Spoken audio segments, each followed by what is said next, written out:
Saya menelpon seorang ibu yang tokonya kebakar. Lalu saya telepon, Bu, ikut berduka ya, Pasar Klewer kebakar termasuk tokonya ibu.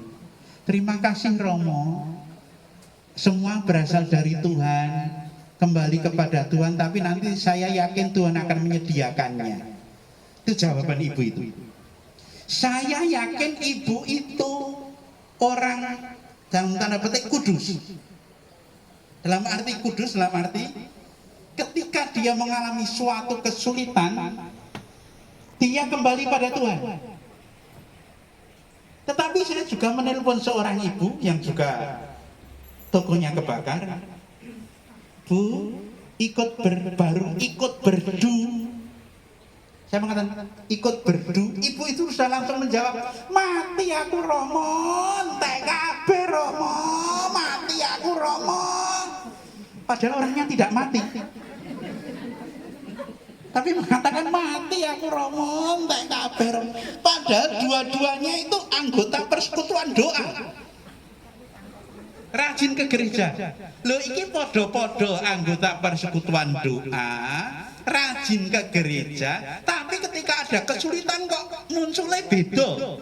Yang satu mengatakan semua berasal dari Tuhan, kembali kepada Tuhan, tapi saya yakin Tuhan menyediakannya lagi.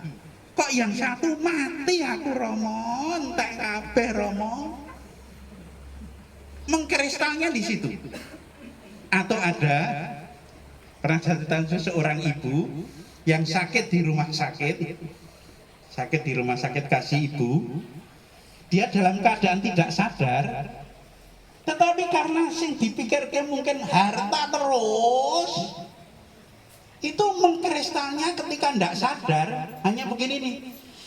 Di lemari ada kunci, ada sertifikatnya. Di lemari ada kunci, ada sertifikatnya. Di lemari ada kunci, ada sertifikatnya. Di lemari ada kunci, ada sertifikatnya. Mengkristal itu kok kelingannya sertifikat itu loh. Ya saya pas mau memberi minyak suci ya arguye ya ndak sopan toh.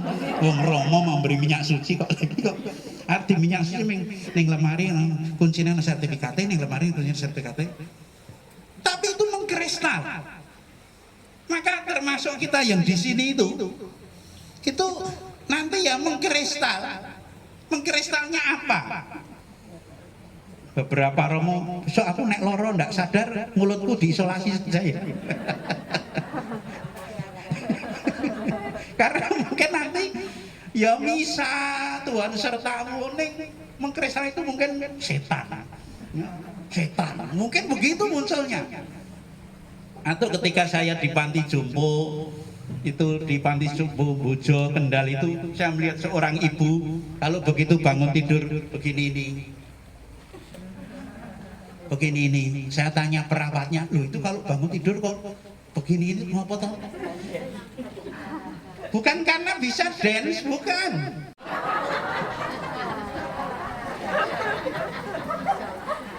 Nah ini sing organis ngati-hati loh ya. Sok mengkristal tangi turu mengini iki loh, hati-hati. Yang paling bagus itu kalau mengkristal cuma Romo. Begitu bangun tidur nggak sadar cuma begini. Nah, itu ya. Yang paling bagus cuma Romo. Maka hari-hari yang kita lalui itu entah kita sadari atau tidak kita sadari, itu mengkristalkan kita, membentuk kita, dan dari sekian persen yang membentuk kita itu menunjukkan siapa diri kita. Ada seorang Romo yang sakit harus cuci darah selama 13 tahun. Selama 13 tahun seminggu 2 kali cuci darah. Tetapi ketika dia akan meninggal, saya minta disuruh menunggui, dan dia mengatakan, Romo Budi, ayo ditirukan suara saya. Lalu dia mengatakan, saya bangga sebagai imam, saya bangga sebagai imam, saya bangga sebagai imam. Sampai ratusan kali dia mengatakan itu. Sampai kemudian dia berhenti ngomong itu, Dan ternyata ketika berhenti dia meninggal. Yang mengkristal meskipun dia itu cuci darah 13 tahun dalam kesulitan-kesulitan, dalam kesulitan keterbatasannya, karena kalau cuci darah itu, kalau cuci darahnya hari Selasa dan hari Kamis, hari Senin sudah lemes sekali, nanti hari Rabu sudah lemes sekali, tapi dia tetap bisa menikmati hidupnya dan tetap dia merasa bangga sebagai imam. Mengkristalnya demikian. Saya punya rekan di Mandam sana, di Kalimantan, masih muda, ini mengkristal sudah. Kalau apa-apa itu terus gerakannya gini nih. Mengkristalnya itu begini nih. Nanti omongan apa-apa mesti begini. Nanti makan, kalau makan tidak enak, terus begini nih. Duduk begini nih. Saya mengatakan, kayak gue neng WC yang menurutku mengkristal. Masih muda, ya, tapi mengkristal, dan kadang tidak sadar kalau telepon itu, nanti lewat sana, muter, terus nanti belok sana, itu tak tamplek tangannya. Ih, orang sing kok telepon kira ngerti tanganmu gini-gini itu tidak ngerti, tetapi dia tidak sadar. Jadi kalau ngomong itu tangannya di telepon itu bergerak-gerak, padahal orang sana kan tidak ngerti, tapi tidak sadar.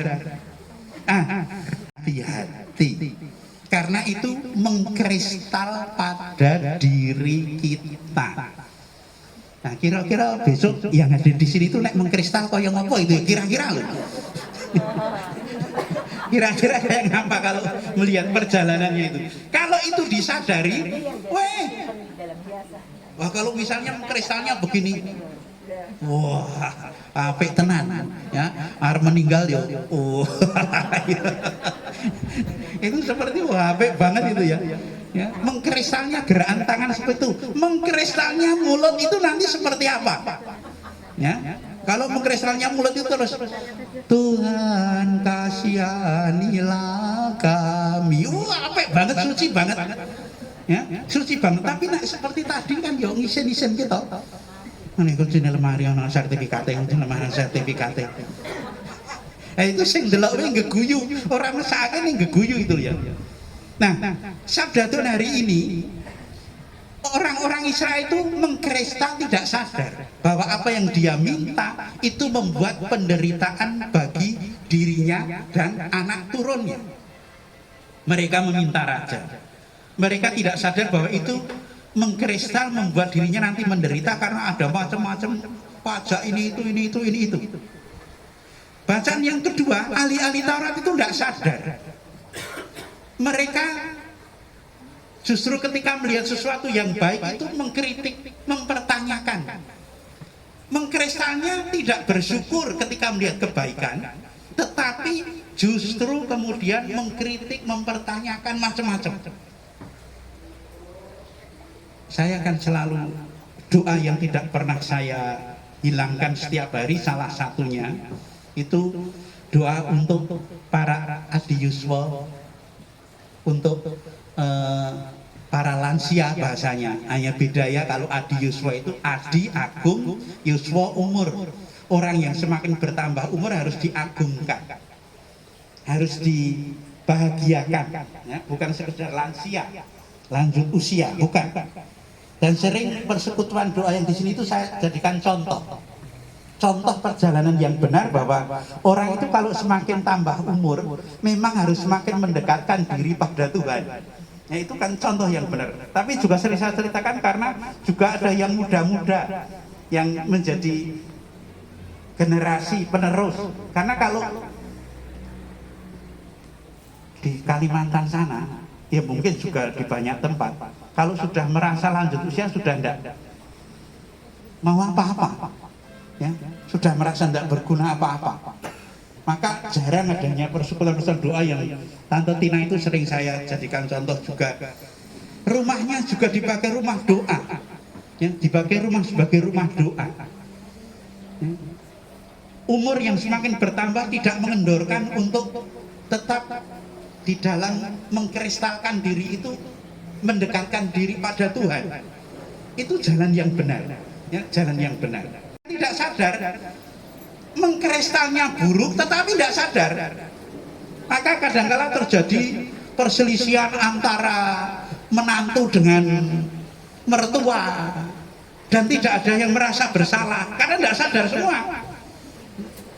sadar semua. Dalam cerita kebijakan Cina itu ada seorang menantu terus dengan mertua karena dua-duanya sulit bagaimana mencintai. Lalu menantunya datang kepada tukang obat, mau ngeracuni mertuani, minta obat untuk ngeracuni mertuani. Ibunya itu galak banget itu ya.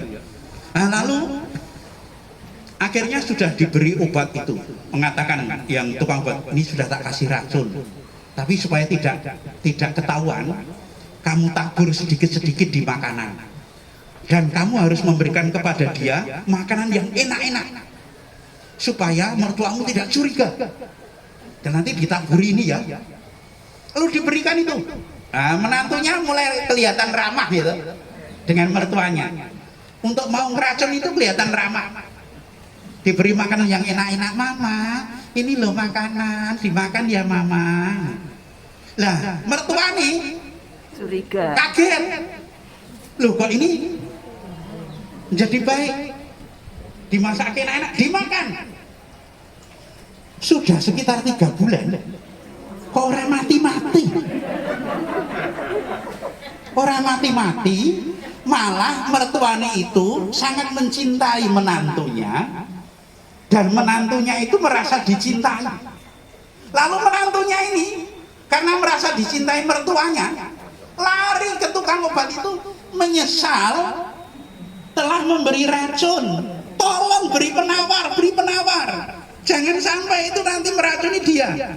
Dan tukang obatnya mengatakan, yang saya berikan itu bukan racun, tetapi bumbu penyedap rasa. Ternyata masalahnya itu hanya masing-masing tidak tahu caranya bagaimana mencintai, tidak sadar. Saya kan pernah katakan juga, bapak-bapak tapi bukan di Solo. Itu kadang-kala kan tidak sadar, nek sakit sedikit kan terus suaranya itu do re mi, itu minta dicintai istrinya ya toh. Nanti biar istrinya tanya, Pak sakit ya? Iya. Buat minum? Iya. Tak pijeti ya Pak? Iya. Minyak suci Pak?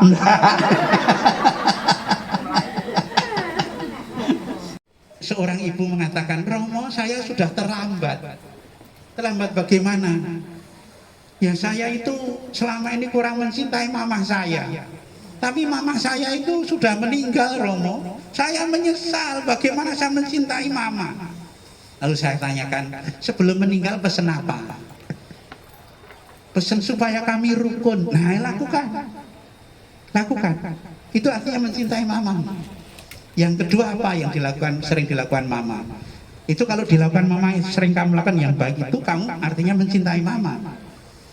Ya mama saya, Romo kan tahu, dia seminggu sekali memberikan lauk babi goreng pada Romo. Lakukan itu.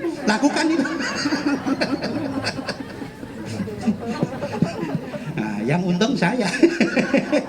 Nah itu orang Solo sini, orang Purwodadi. Lalu setiap minggu sekali memberikan oleh-oleh babi. Ini Romo sebagai wujud kasih sayang sama mamaku, sampai saya pindah itu. Mungkin dia bersorak, untung Romo Buti pindah, untung itu ya. Nah tidak, saya terus-menerus begitu itu ya. Tapi saya hanya mau mengatakan dalam hal mencintai tidak pernah ada kata terlambat, tetapi kita jangan membuat sesuatu itu tertunda, menunda-nunda. Karena menunda-nunda itu nanti juga akan mengkristal. Dalam banyak hal kita juga menunda-nunda. Dan kalau kita menunda-nunda, jangan-jangan menundanya itu juga terjadi dalam diri kita, sehingga kita nanti sulit untuk mengubah apa yang mengkristal dalam diri kita. Saya punya rekan di Mandam Dua Romo. Tapi ya mungkin karena baru 6 tahun jadi romo, yang satu baru 1 tahun. Tetapi sudah sulit untuk melayani diri sendiri. Karena di tempat saya tidak ada karyawan, ya, sehingga harus setiap pagi saya harus masak karena rekan yang 2 itu tidak bisa masak. Saya jam 4:15 pagi itu bangun, lalu nanti ngeracik bumbu, tak tinggal mandi, lalu nanti jam 5:30 pagi itu saya dan teman itu ibadah. Jadi mereka masih tidur, saya sudah ngeracik bumbu, ya. Lalu nanti jam 6 pagi itu kami misa bersama dengan umat. Lalu sesudah misa saya langsung masak untuk menyiapkan makan rekan-rekan bersama saya itu. Nanti jam 7 pagi masak.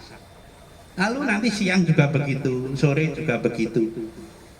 Yang saya tinggal ini agak kacau. Itu kamu mau mengkristal yang nggak bagus loh. Sehingga kamu tidak bisa melayani dirimu sendiri. Bagaimana kamu mau mewartakan pelayanan kepada yang lain, kamu sendiri tidak bisa melayani kamu sendiri. Kami harus mencuci pakaian sendiri, ya, lalu kemudian membersih gereja sendiri, ya. Tetapi saya mencoba melatih sejak di sini, sudah melatih itu, ya. Coba seneng masak, opo wae pokoknya dimasak bisanya, seneng cuci pakaian sendiri. Dan ketika orang bisa melayani diri sendiri, itu hidupnya lebih nyaman, lebih tentram, karena tidak menggantungkan. Dan kalau mengkristal itu lebih membahagiakan. Ada 2 romo dulu di rumah sepuh saya melayani. Yang satu mau melayani diri sendiri. Pagi dia meskipun usia lebih 80 membuat minum sendiri. Yang satu itu kalau mau minum harus nunggu karyawan datang. Dilalai karyawannya sakit tidak datang. Apa yang terjadi? Dia tidak membuat minum, hanya marah-marah. Lalu rekan yang satu mengatakan, lah kamu waktunya untuk marah itu buat minum kan bisa. Lalu apa gunanya punya karyawan? Loh itu lalu menjadi marah dengan temannya, ya.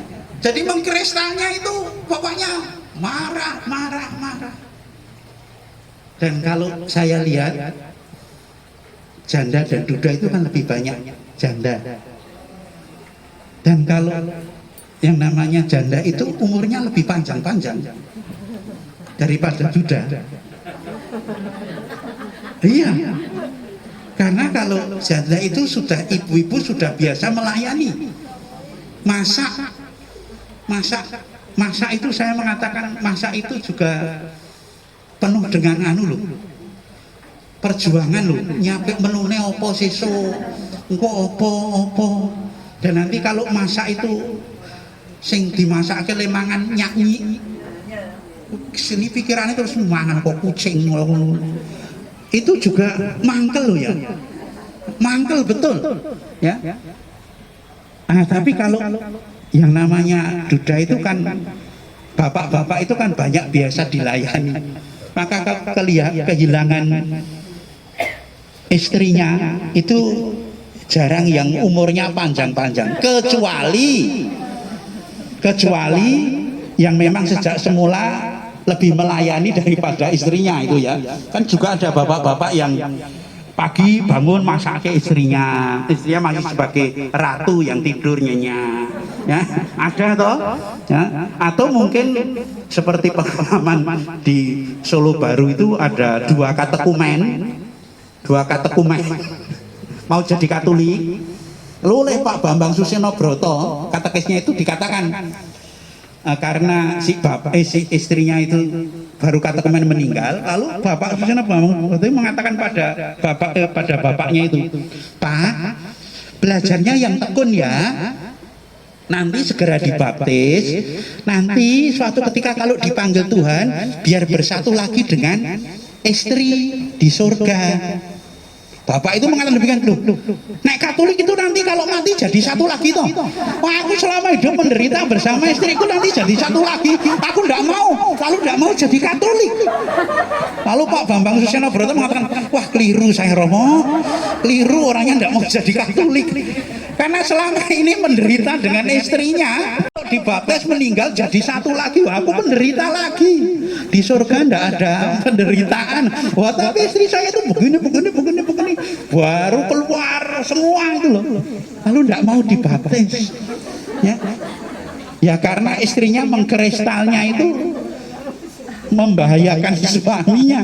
Maka ketika mungkin istrinya meninggal itu suaminya, puji Tuhan, haleluya, puji Tuhan, haleluya. Mungkin seperti itu.